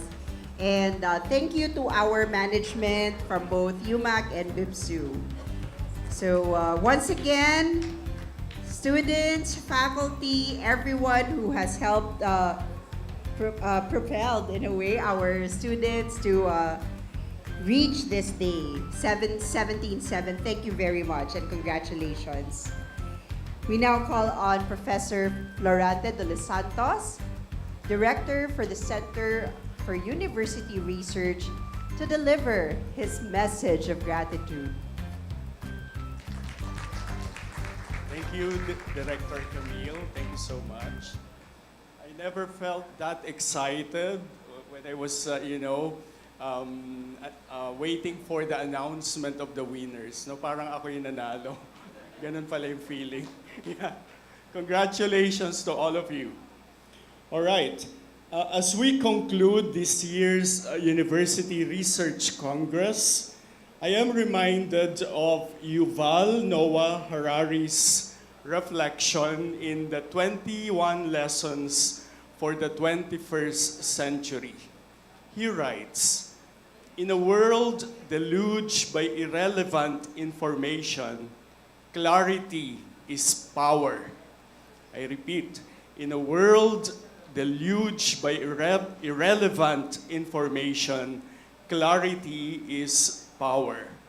Today, we have seen the clarity and power in the research conducted by the University of Makati community and also our partner universities over the past 5 years, particularly UMak, in relation to the Sustainable Development Goals. Our research ranking reveals the following insights. SDG 3, which focuses on good health and well-being, stands prominently at the forefront by our robust health-related programs. Quality education, as seen in SDG 4, holds the second spot, driven by our strong education faculty. SDG 9, emphasizing industry, innovation, and infrastructure, showcases our commitment to technological advancement and innovation. These top-ranked SDGs reflect the university's strengths and the courses offered by our colleges of health and technology. The mid-range SDGs, such as responsible consumption and production, SDG 12, zero hunger, SDG 2, and decent work and economic growth, SDG 8, show our growing focus on economic and environmental sustainability. However, it is in the bottom-ranked SDGs like Life Below Water, SDG 14, Reduce Inequalities, SDG 10, and Life on Land, SDG 15, where we see both challenge and opportunity. The low research output in these areas highlights the need for specialized programs and interdisciplinary and collaborative initiatives.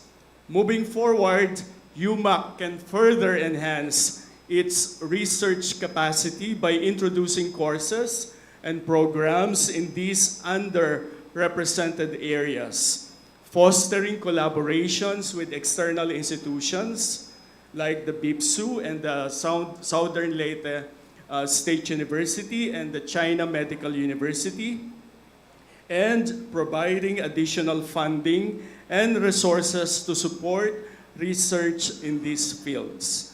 This could include targeted faculty development programs, mentorship initiatives, and partnerships with organizations and other HEIs that specialize in these areas. Moreover, encouraging interdisciplinary research that bridges health, education, technology, and environmental sustainability will foster comprehensive solutions to complex problems. Such initiatives could help address mid-range SDGs like responsible consumption and production, SDG 12, and decent work and economic growth, SDG 8, more effectively. Finally, by aligning more research with pressing global concerns such as climate action, SDG 13, and gender equality, SDG 5, UMak can position itself as a leader in addressing the world's most urgent challenges. Together, let us continue to lead, to innovate, and contribute meaningfully to the global discourse. Thank you for your dedication and passion. Here's to a future of greater clarity and impactful research. Thank you so much. Thank you very much, Professor De Los Santos, for your words of gratitude for everyone. And yes, as he said, let us continue the conversation and continue to contribute to research. And as we conclude the momentous 17-7, I would like to invite Professor Maria Faye Ninette M. Cariaga, our Vice President for Planning and Research, to share her closing remarks to everyone. Professor Cariaga. Thank you very much, Director Camille. Palakpakan naman po natin si Director Camille Navarro, and SIGA, of course, si Miss April. Another round of applause. As we approach the final stretch of our 17-7 Sustainability in Action Research Congress, I am honored, very much honored, to deliver this closing message. The theme chosen by the Center for University Research could not be timelier. A round of applause to the Center for University Research, led by Director Florante de los Santos, for organizing this annual event together with all the research coordinators of the different colleges and institutes. Palakpakan po natin silang lahat. Team CUR, palakpakan po natin. Sir Vincent, diba? Sir Carl, and si Sir Jason, and lahat ng ating research coordinators. CIC, palakpakan po natin. Thank you. This is a testament to the foresight we demonstrated as a cluster during our planning session, where we recognized the need of aligning our actions, policies, and plans with the UN Sustainable Development Goals, or SDGs. As an update, the Center for Planning and Development has already introduced the localized Set for SDGs tool for higher education institutions to our colleges, institutes, and offices. We have begun localizing these indicators to fit the unique context of the University of Makati. And we really hope that everyone in the university will follow this lead. As higher education institutions, especially universities like University of Makati, we play a critical role in advancing these goals. Our upcoming University Planning Conference, with its focus on SDGs, will push this momentum forward. While many have predicted that SDGs may not be fully achieved by 2030, this does not and will not. It will not deter us from pursuing them with a whole of university approach. Why? Because the City of Makati has been localizing the SDGs since 2017. And University of Makati, as one of its departments, should follow this path. As a strong manifestation in 2023, we started developing as one UMak community our new vision anchored on sustainability and social equity, with the aim to drive UMak to be a globally recognized local university. So this is the new vision and mission of the University of Makati. This was formally approved and ratified January of this year, 2024. Though pixelated siya, okay, the vision and mission is very clear. Let me just read it and articulate. University of Makati shall be a premier, globally recognized local university where integrated and sustainable quality education translates to social equity and excellence. Our mission to develop resilient, innovative, socially responsible, and excellent industry-ready practitioners and leaders through instruction, research, extension, and production, and nurture highly competent and committed human resources. Okay? Now, Vision 2035 Essentials were actually based on the aspirations and results that we want based on the research process that we did on a stakeholder's perspective. Using Kaufman's organizational elements model, UMak wants to leverage on the following. Means to achieving the very goal or the very outcome. These are the inputs and processes. We have identified the 3 P's: people, such as our alumni, our students and their talents, and our employees and their development. Next P, purpose. We want more robust research undertakings, regulatory and accreditation standards of our programs. And the last P, processes together with resources. Products, the next one. The products that we want are internationalization initiatives. So examples are having foreign students at the University of Makati, having curriculum and student development anchored on a global standpoint or internationalization perspective. The third one, outputs. We want as an output an enhanced reputation of the University of Makati. And we want to amplify the UMak brand on an international scale. The fourth one, the outcomes. Using this model, we have to reach the outcomes or the mega level result. One that is produced beyond the organization, meaning quantification of our societal contributions, mega level.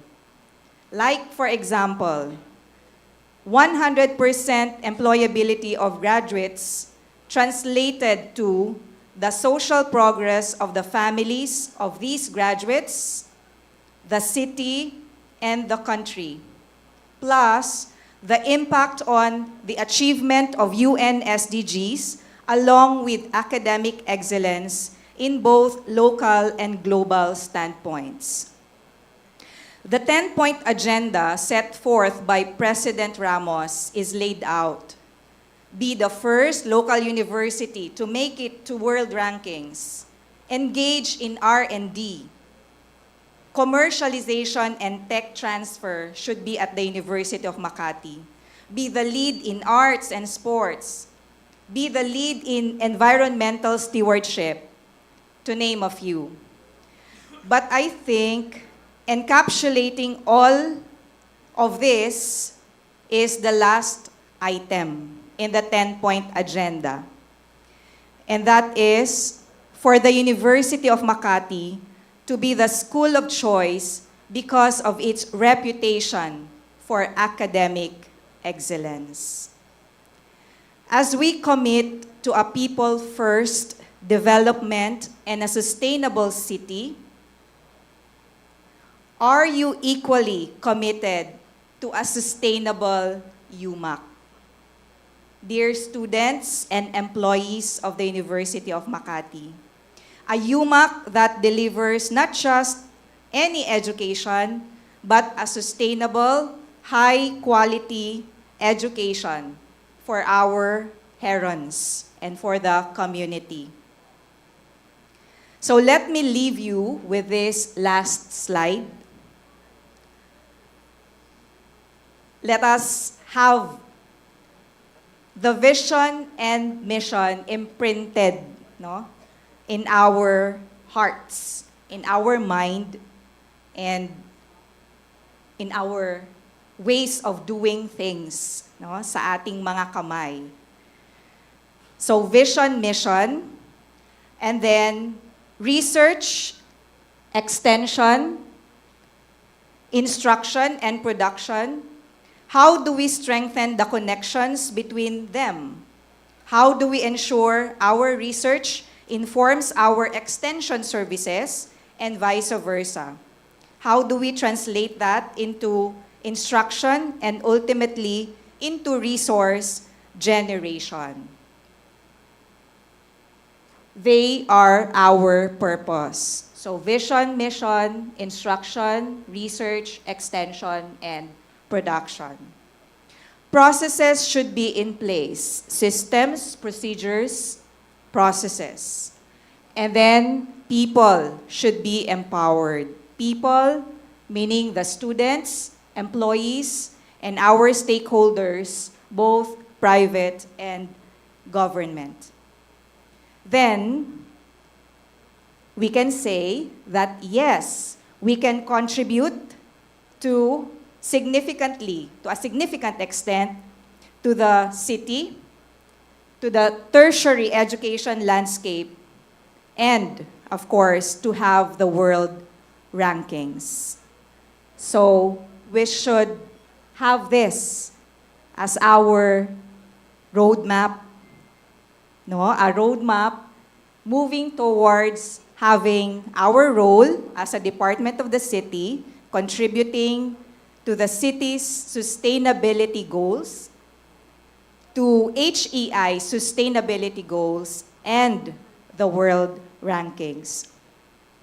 Achieving world rankings is definitely a very prestigious goal. And yes, it will open a lot of doors, several doors, and bring pride to our community. So let's pursue it together. We began this journey in 2022 with our entry into WURI, and now we're set to host the 2026 WURI Conference. Such an accomplishment. We've also submitted through the CUR. We're on our way of achieving 100 Scopus indexed papers. We also have submitted to THE Asia Awards and CHED Icons Awards. So, it's actually putting us, UMak, to the path to the most coveted world rankings. However, we must not forget, let's not forget, that these awards must reflect the true contributions we make to our community and the society.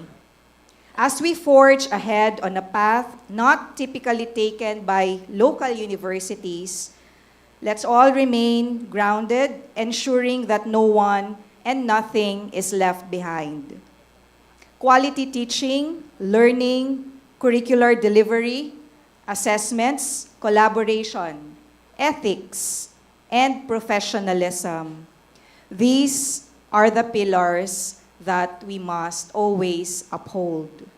So UMak community, everyone, we hope that you are ready to commit to a sustainable University of Makati.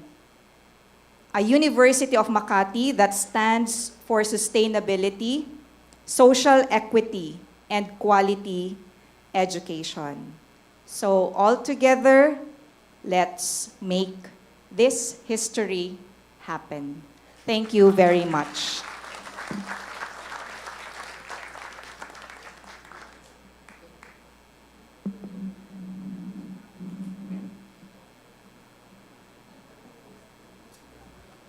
Thank you very much, VP Cariaga, for the thought-provoking closing message you're giving to everyone. Dear audience, I hope you saw yourself in her speech. Who are the people she was pertaining to? Sino po? Sino po? When VP Cariaga was talking about people, sino po yon? Yes, tayo pong lahat nandito, nasa labas ng university at nasa labas ng bansa. And what is our purpose? You can give me a three-letter word. Ay, three-letter abbreviate. Hindi pala siya word. Acronym. What's our purpose? Ay, nakalimutan na natin. 2 days tayo magkakasama na yun lang. What's our purpose? It begins with the letter S. Okay, pwedeng sustainability, pwedeng SDGs, but yes, if your answer begins with that, I hear you. And I hope that eventually, per the speech of VP Net, we can eventually streamline our processes so that we can make our local actions world targets. Ika nga no, isa po nating speaker. And on that note, we give each one a big round of applause for the 2-day stay you gave for 7, 17, and 7. Thank you very much to our CUR team. Congratulations po to our winners for the past 2 days. And as promised, comprehensively sharing po these acknowledgements. So your applause is part of the acknowledgements. Our sponsor, Philippine Consortium Incorporated, Sir Nicamil Sanchez. Our editorial board, Florante E. de los Santos, LPTMA RGC, Vincent C. Barcelona, MA Philosophy, Managing Editors, Carl Joseph Gading. Uy, parang may fans club. Jason Villaflor. Uy, may fans club din. Miss Novi A. Lee. Or mas may fans club. 7th Research Congress Committee, Maria Estela de Vera, IOP. Oh, super fans club. Sir Junlor C. Daxa, the first. Oh my goodness! Sir Jefferson Marcelo, CTHM. Napakasipag po. Sir Aldrin Mendoza, IIHS. Dean Jerome C. Abenilia, IIHS. Dean Tessie Sagadraca, class. Dean Mary Aisel D. Herman, IAD. Dean Donna Carbonilia. I can see you shining in yellow, Dean Donna. IOPSI. Engineer Concepcion M. Laurico. CCSE. Miss Kathleen Mestades, Site, HSU. Sir Wilbur Sabado, CCIS. Sir Amante Luis Olivar, CBFS. Miss Mary Joy Samson, CHK. Wow! Para andito po mamang buong klase natin. Miss Joanna Grace Bagason, CHK. Ma'am Tomasa Quinones, HSU. Mr. Mark Rickson Bacordio, IOPSI. Nasa labas si Sir Mark, busy sa registration. Sir J.R. Gate and Sir Arjon, CIC. Mark Vincent Valerio, OUSEC. Gemelina A. Velasquez, OVPAA. Rayland S. Refugio, UFMO. Coral Jade A. Chua, OVPAA. Maria Victoria V. Samulde, OUR. Oyeza Mogul, OVPPR. John Bonin Butakan, LLC. For our rapporteurs, Day 1, Miss Novi A. Lee. Cluster 1, Miss Christine M. Condes, UMak IOPSI. Miss Greta Navales, UMak Site HSU. For Cluster 2, Miss Sheila Torregoza and Miss Pia J. Lesis, BIPSU RDO. And of course, our CIC team, Rimport team, OVPPR, the deans who have joined us for the past 2 days, present or online. Of course, our partners, Biliran Province State University. Dr. Nies, Doc Pearl, Ma'am Sheila, and Ma'am Pia. Global Health Focus. Dr. Prisno, SLSU, so Southern Leyte State University. And of course, the University of Makati and the University of Makati Management. Thank you all very much for today. Until the next Congress, please continue our sustainability conversations. Maraming salamat po.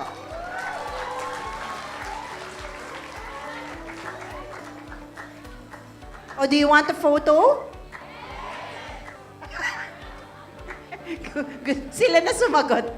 Service. Okay. And before the photo, enjoining everyone to please take a screenshot so that you could input your thoughts, share with us your thoughts on how we could even push the envelope further for our succeeding research congress po. Evaluation and attendance for day 2. Please do a screenshot. And since it's a bigger crowd, our good CIC, baka po dito na lang magagaling po yung photographer sa stage po, no? Para ma-cover po lahat ng seats. Okay, so stay in your seats. Put your hands in the air. As we, ba't ang layo naman po natin? Baka pwede po tayong mag-move closer para our good CIC team and the OSMO. Oh, sorry. Let's give OSMO also a big round of applause, guys, since they are also part of our CIC team. So come closer. There are those of you who are at the back, please come closer. Those of you who are at the sides, flex those muscles, please. Move closer para makita po lahat. Flex your muscles. Let's stand up. Stand up, guys. Stand up. Move closer. Sabi ko yung nasa sides. Pero sige, pwede na rin yung mga nasa back po. Okay. Faster po. Salamat, salamat. Sir Vince, why are you on stage? Go down. If you are. Okay. So, dear Usma, please direct. What do you want them to do? O, di ba ready ang Sir Jundor?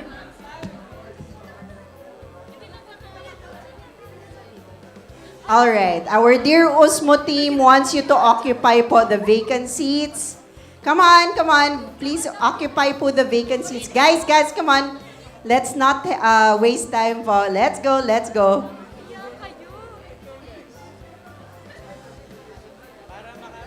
Paano gitna? So they don't have to sit down. Okay, students, some of you are those at the sides, please go to the middle daw po. Come on, let's go. Middle po. Stand up, go to the middle. Kahit wag na daw po kayo umupo. Stand up, go to the middle. You don't have to sit down. Nasashy sila, guys. So, wag na natin pilitin. Okay. CIC team. Pwede po kayo lumapit para kasama po kayo sa photo.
Thank you everyone for your cooperation for the photo op. This has been Camille Navarro from the Center for International and Global Affairs. Congratulations to everyone. Have a good afternoon po!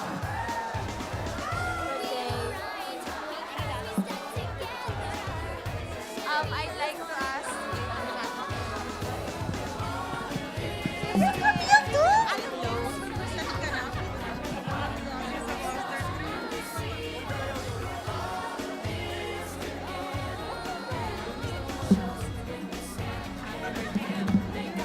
Shoutout sa iPhone XR.